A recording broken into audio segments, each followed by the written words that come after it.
This episode was filmed in two parts because the first part I filmed on Monday and it is now Saturday, and the theme this week was just frustration. I think I was frustrated because it seems like every week I'm going through this journey of, okay, I really know what I'm supposed to do and I know what I want to do and here are my next steps. And then by the middle of the week, I'm like, I don't know what I'm doing with my life. I feel like I'm just coming on here because the alternative is to cry because I'm feeling really discouraged about what I'm meant to do. I'm 28 years old and I don't feel like I have a career.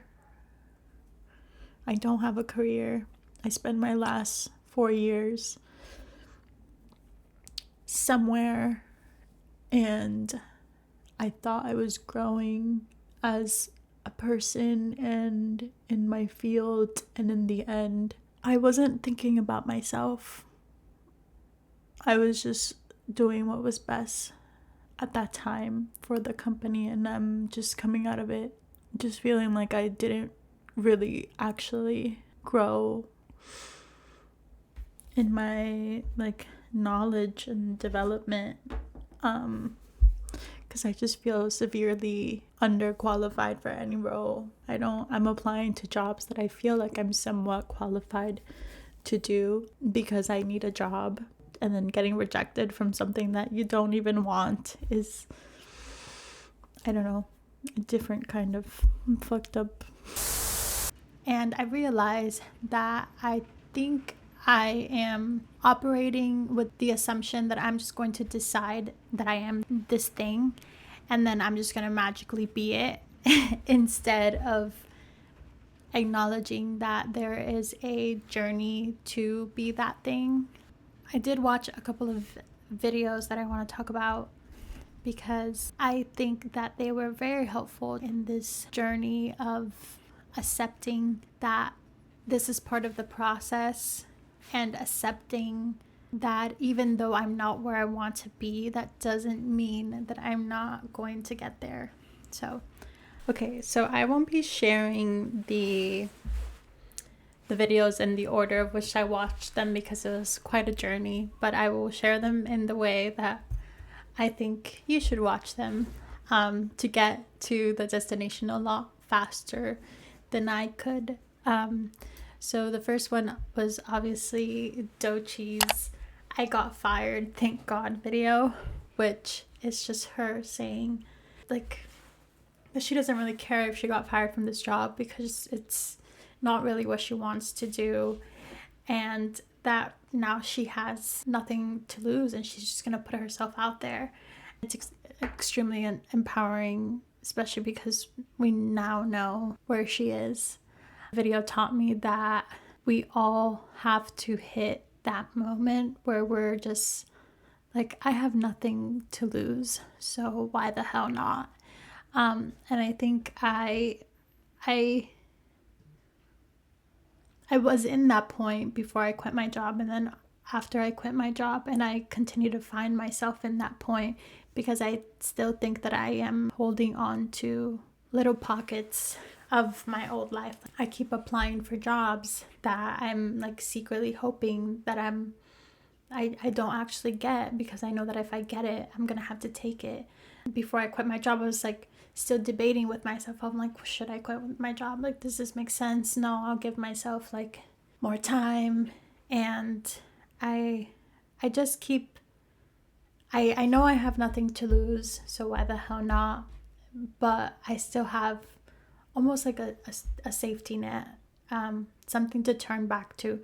And I'm still trying to, instead of going back to my old patterns and my old self, I'm still learning how to return to myself.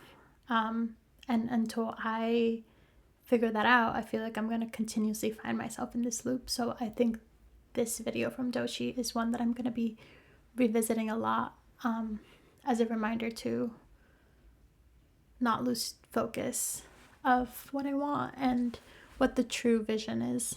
Part of my journey throughout the week is after this intense motivation of like, okay, yes, this is absolutely what I want to do with my life. And then something happens.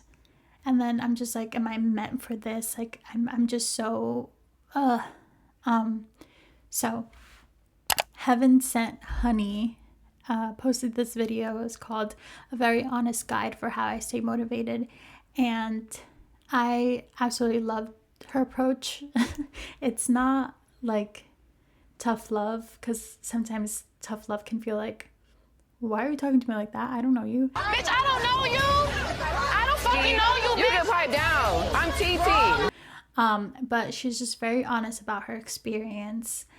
I'm not going to do justice to what she says, because I think that she just says it in a very uniquely her way that definitely appealed to me. And it's been a couple days since I listened to it. But she talks about how her main purpose in life is to create, and if she's not doing that, she feels guilty. And so she creates to not feel that guilt. And I can very heavily relate to the feeling of guilt, except I haven't learned to push past the guilt. Like, okay, this guilt means I have to create, instead of this guilt means something about me, means that I'm not good enough, and that's why I'm not creating. It's like, no, you're guilty because you're just not creating, period. It's not because you're not good enough or you're not capable of doing the things that you want to do. I haven't figured out how to disconnect the two. And then she says something beautiful that I took note of it, but she says, I create art because life is inherently insufficient. And yeah, I definitely recommend you giving it a watch. Definitely going to dive deep into a few more of her videos. Also, part of my journey is, okay, if I go all in on this, does that mean that I can't do this, that I can't do that? Like, I want to do this, I want to do that. And this will come up in the next few videos as well. But I just feel constantly overwhelmed by everything that I want to do. And I don't know how to kind of calm my brain down and be like, okay, let's just focus on this thing. So I did watch a video by A Life in Multiplicity. Also, I feel like my voice is quite annoying today. A Life in Multiplicity, and it's called So You Want to Be Everything, huh? And it's a short video, 8 minutes, and she inspired me to draw my very first fig tree. And it took me all day to draw this goddamn fig tree. And in the end, I was just like, fuck a fig tree. Like, I quite literally want to do it all, and I will do it all. And the key takeaway from this video that I got is it's so simple, and it's something that I'm sure we all know, and I know, of course, is that not all of the things that we want to do have to make us money. So I love fashion. I want to be immersed in fashion. I don't have to be a stylist. I don't have to be a fashion designer. I don't have to be a fashion influencer. Like, I can just love fashion for the sake of loving it. And yeah, that was my key takeaway. And it again, it's so simple, but it's such a nice reminder, especially while I'm trying to build this career and build a life that feels authentically me. And in that same vein about building a career, this was the last video I watched in my journey, but this is the second to last resource I will be sharing today. It's this TED Talk by Jade Walters, and it's called I Have a Career I Made Up. Here's How You Can Too. And here she talks about how a lot of the jobs that most of us aspire to now, like influencer or even just like TikTok strategist or Instagram strategist or content creation agency or something like that, these are all jobs that didn't exist, and someone decided, okay, actually this is what I want to do. And how our dream jobs are probably not a thing yet because they're waiting for us to create them. And that changed my life.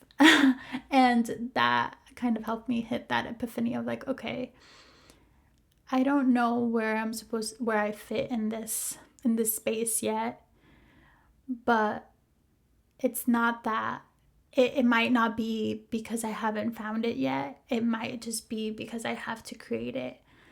And that fills me with a lot of hope and creativity, and I've just been sitting with that a little bit longer for sure, because it's I'm gonna create my own career, because there's so many things that I want to see, that I want to bring into the world, and instead of continuously trying to search somewhere to bring those ideas to life or to nurture these ideas for me, I have to do that for myself. So definitely give that one a watch. And then lastly, and this one was more of a just like, I think everyone should watch, even if you're not doing the artist way, because it's like, this is the journey that I'm talking about, specifically video 1 and week 1 and week 2 of Dochi's creative recovery, her like the Artist Way series. 1, she's like so optimistic, and she's like, I'm totally gonna do this. I'm so excited for what's to come. And by week 2, she's like cursing out Julia Cameron, which week 2 is where I always get stuck, because I'm like, what the fuck are you talking about? And I just felt so seen by Dochi, and it's just like, okay, this is just part of the process. I just have to accept that this is part of the process, even if it sucks, and I just have to continue to push through. So if you're gonna watch any one of those, watch week 1 and week 2 of Dochi's creative recovery, because you will feel extremely seen, because truly, what the fuck is Julia Cameron yapping about? I don't fucking know. But yeah, that is all that I have for you today. I always have to have something playing in the background, and these are the videos that helped me get through this week and brought me a lot of clarity about what my next steps be. And yeah, I mean, probably next week I will be on here crying again, because I'm gonna be lost and confused. But for now, I feel good about what's to come on this journey, and this is part of the process. That's all I have for you today.